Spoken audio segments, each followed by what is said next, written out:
भज श्री कृष्ण चैतन्य प्रभु Nityanand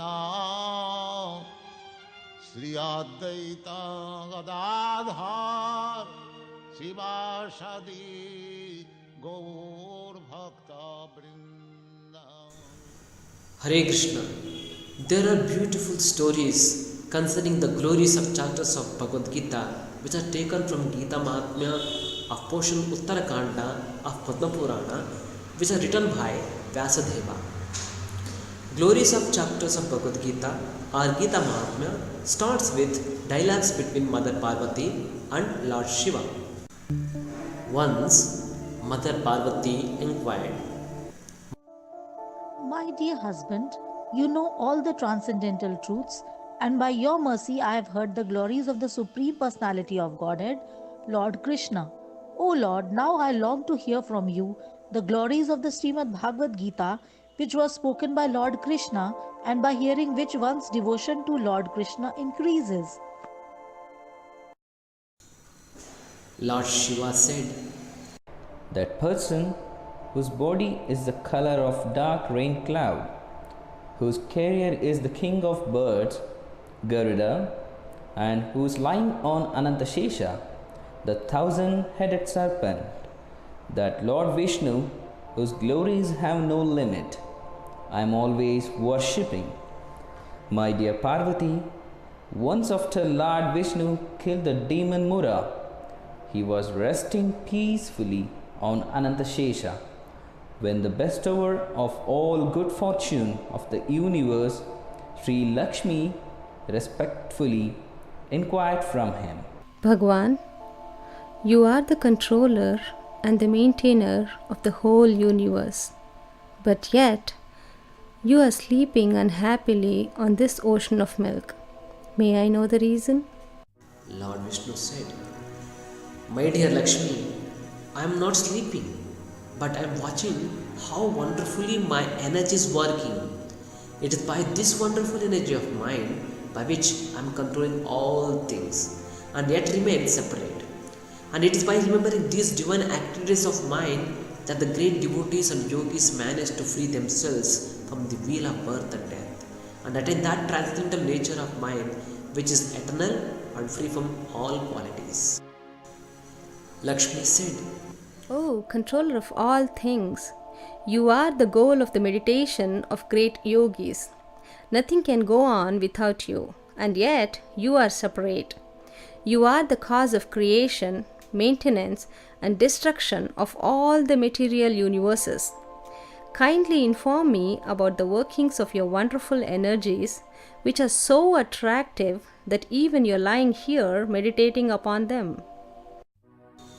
Lord Vishnu said, My dear Lakshmi, the workings of my multifold energies and how to become free from the bonds of birth and death and attain my eternal nature can only be understood by one of pure intelligence who has an inclination to render service unto me. This transcendental knowledge is fully explained in the Srimad Bhagavad Gita. Lakshmi inquired, My dear Lord, if you yourself are amazed by the workings of your energies and are ever trying to fathom their limit, then how is it possible that the Bhagavad Gita can describe those unlimited energies of yours and how to cross over them and attain the transcendental nature? Lord Vishnu said, I myself have manifested in the form of Bhagavad Gita. Please understand that the first 5 chapters are my 5 heads. The next 10 chapters are my 10 arms, and the 16th chapter is my stomach. The last 2 chapters are my lotus feet. In this way, you should understand the transcendental deity of the Bhagavad Gita. This Bhagavad Gita is the destroyer of all sins, and that intelligent man who daily recites 1 chapter or even 1 shloka, 1/2 shloka, or at least 1/4 shloka will attain the same position as Susharma had attained. Who is Susharma? What class did he belong to?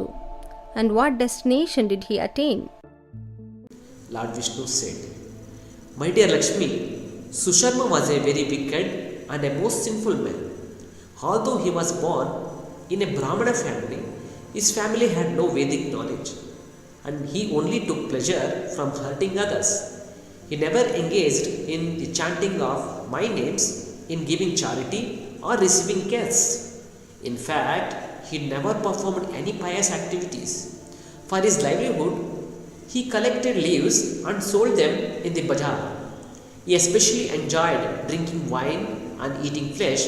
In this way, he passed his life. One day, that foolish Susharma had gone to the garden of one sage for collecting leaves. When a snake came and bit him, he died. After his death, he was cast into many hells, where he suffered for a long time, after which he attained the body of a bull. That bull was purchased by a crippled man who engaged him in his service. For about 7 or 8 years, he was carrying extremely heavy loads. One day, that crippled man had piled a very heavy load onto the back of his bull.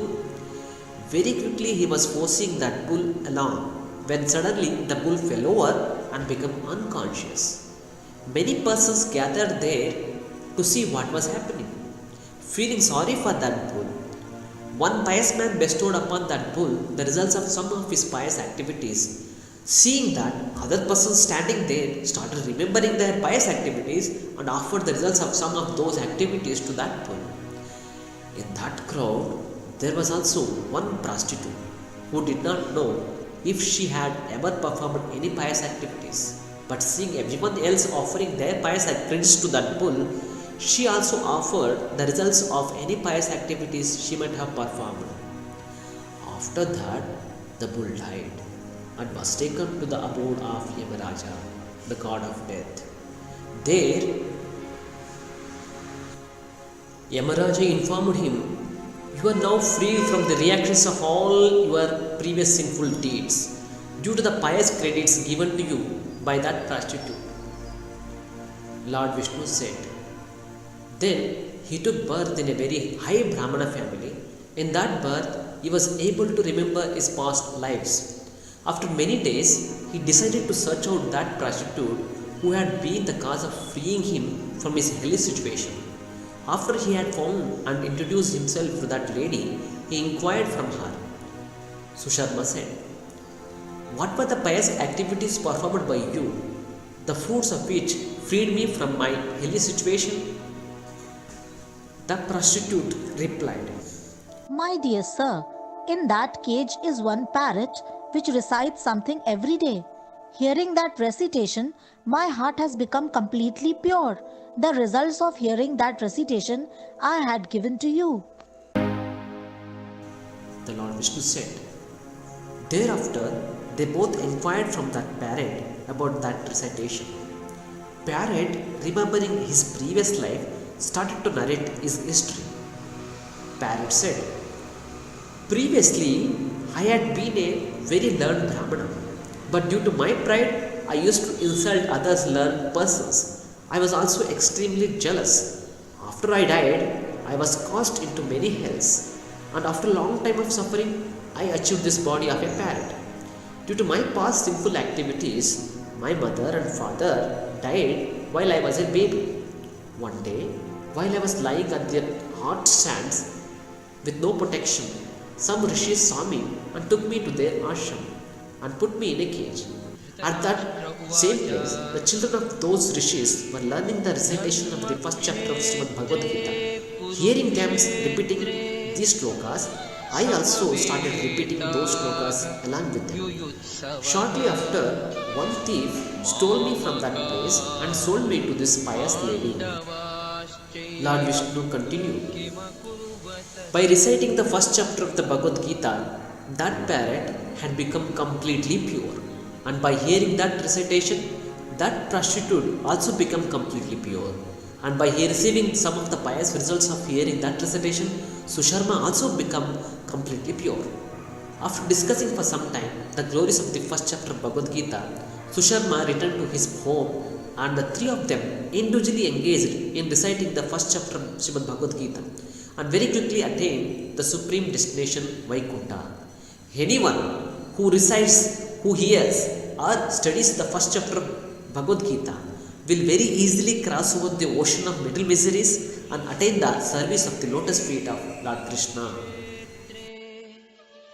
समवेताः युयुत्सवः मामकाः पाण्डवाश्चैव किमकुर्वत Sanjay